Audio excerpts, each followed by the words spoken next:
Bonjour à tous et bienvenue sur la chaîne MK.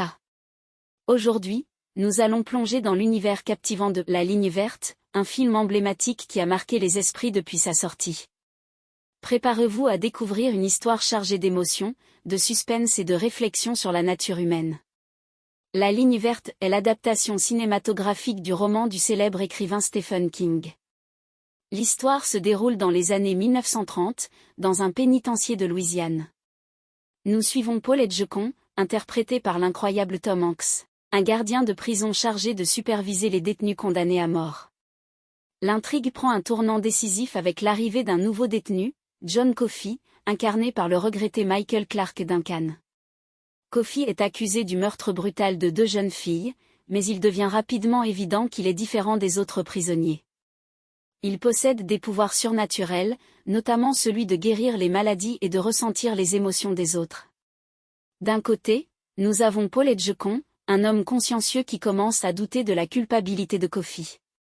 Et de l'autre, John Coffey, un géant au cœur tendre, dont l'apparence imposante cache une innocence bouleversante.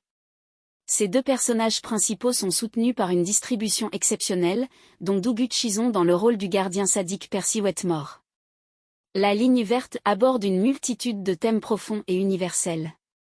Il examine la nature humaine dans toute sa complexité, posant des questions sur la culpabilité, l'empathie et la rédemption.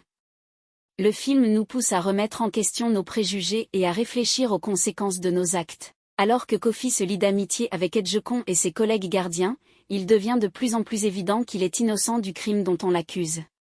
Cela crée un dilemme moral déchirant pour Edgecombe. Doit-il suivre les ordres et exécuter un homme innocent, ou risquer sa propre carrière pour révéler la vérité? Le film atteint son apogée émotionnel lorsque Coffey est conduit à la chaise électrique. C'est un moment poignant qui nous force à affronter la dure réalité de l'injustice et de la cruauté. Et pourtant, même dans la mort, Coffey laisse derrière lui un héritage de compassion et de rédemption. La Ligne verte est bien plus qu'un simple film. C'est une expérience cinématographique profondément émouvante qui résonne avec le public bien après la fin du générique. C'est un rappel puissant de notre capacité à changer les choses, à défendre ce qui est juste et à trouver la lumière même dans les moments les plus sombres. Merci d'avoir regardé ce résumé approfondi de La Ligne verte sur la chaîne MK. J'espère que cette analyse vous a permis de mieux apprécier ce chef-d'œuvre du cinéma. N'oubliez pas de liker, commenter et partager cette vidéo.